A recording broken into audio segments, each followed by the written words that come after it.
ഇന്ന് പച്ചരി അരച്ച പാട് തന്നെ നമുക്ക് എങ്ങനെയാണ് മാവ് റെസ്റ്റ് ചെയ്യാനൊന്നും വെക്കാണ്ട് തന്നെ ബേക്കിംഗ് സോഡയും ഒന്നും തന്നെ ചേർക്കാണ്ട് നമുക്ക് പെർഫെക്റ്റ് ആയിട്ടുള്ള നല്ല അടിപൊളി നെയ്യപ്പം റെഡിയാക്കുന്നതിനെ കുറിച്ച് ഒന്ന് നോക്കാം.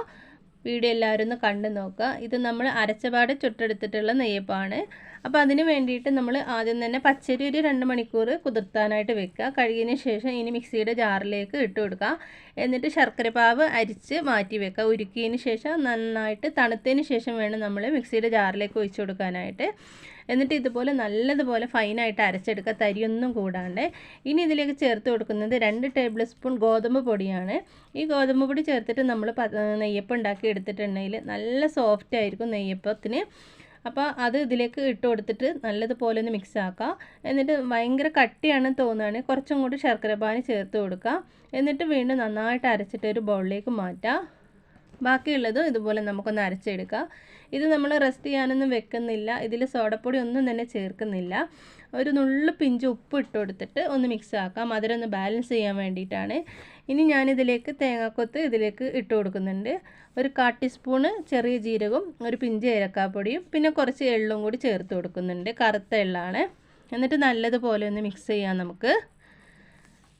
പിന്നെ നമ്മൾ നെയ്യപ്പം ഉണ്ടാക്കുമ്പോൾ എപ്പോഴും നമുക്ക് കറക്റ്റ് ഷേപ്പിൽ വേണമല്ലോ നെയ്യപ്പം റെഡിയാക്കി എടുക്കാനായിട്ട്, എങ്കിലല്ലേ ആ നെയ്യപ്പത്തിന് നല്ല ഭംഗിയുണ്ടാവുള്ളൂ കാണാനായിട്ടും. അപ്പോൾ അതിന് വേണ്ടിയിട്ടുള്ളൊരു ട്രിക്കും കൂടി ഞാനിതിൽ കാണിക്കുന്നുണ്ട്. ഇനി നമുക്ക് എണ്ണ ചൂടാക്കാൻ വെച്ചിട്ടുണ്ട്. അപ്പോൾ ഞാൻ എടുത്തിട്ടുള്ളത് നമ്മുടെ കുട്ടികളൊക്കെ സ്കൂളിൽ കൊണ്ടുപോകുന്ന ടിഫിൻ ബോക്സ് ഉണ്ടാവുമല്ലോ, അതിൻ്റെ ആ ഒരു മൂടിയാണ് ഞാൻ എടുത്തിട്ടുണ്ടായിരുന്നത്. ആ ഒരടപ്പ് ഈ ഒരു വലിപ്പത്തിലുള്ള അടപ്പാണ്.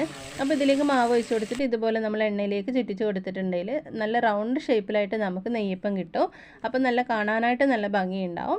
അപ്പോൾ ഒരുപാട് തിക്കായിട്ട് അങ്ങോട്ട് ഒഴിച്ച് കൊടുക്കരുത്, അതിൻ്റെ ആ ഒരു മൂടി നിറയുന്നത് പോലെ ഒഴിച്ച് കൊടുക്കരുത്. ഒരു കയ്യിൽ മാവ് നമ്മൾ സാധാരണ ഒരു കയ്യിൽ മാവല്ലേ എണ്ണയിലേക്ക് ഒഴിച്ച് കൊടുക്കുക, അതുപോലെ ആ പാത്രത്തിലേക്ക് എടുത്തിട്ട് ഇതുപോലെ ഒന്ന് റൗണ്ട് ഷേപ്പിലൊന്ന് ചുറ്റിച്ച് കൊടുത്താൽ മതി.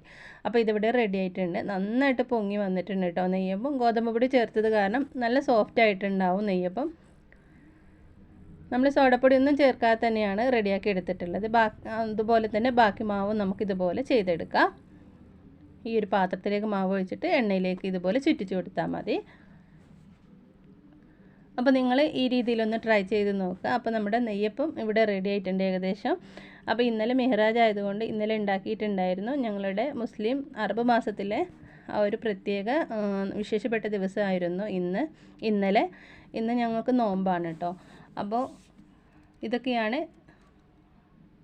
ഇന്നലത്തെ വിശേഷങ്ങൾ, ഇന്നലത്തെ മധുരം ഒക്കെ ഉണ്ടാക്കിയിട്ടുണ്ടായിരുന്നത്. അപ്പോൾ കണ്ടില്ലേ, നല്ല സോഫ്റ്റ് ആയിട്ടുള്ള നെയ്യപ്പമാണ് ഇവിടെ നമുക്ക് റെഡിയായി കിട്ടിയിട്ടുണ്ട്. നിങ്ങൾക്ക് ഈ വീഡിയോ ഇഷ്ടമായിട്ടുണ്ടെങ്കിൽ ലൈക്ക് ചെയ്യുക, ഷെയർ ചെയ്യുക. ഇതുപോലെ ഒന്ന് ട്രൈ ചെയ്ത് നോക്കിയിട്ട് നിങ്ങളുടെ അഭിപ്രായങ്ങൾ ഒന്ന് അറിയിക്കുക കേട്ടോ. നല്ല വീഡിയോയുമായിട്ട് ഇനിയും കാണാം. അതുവരേക്കും താങ്ക് യു.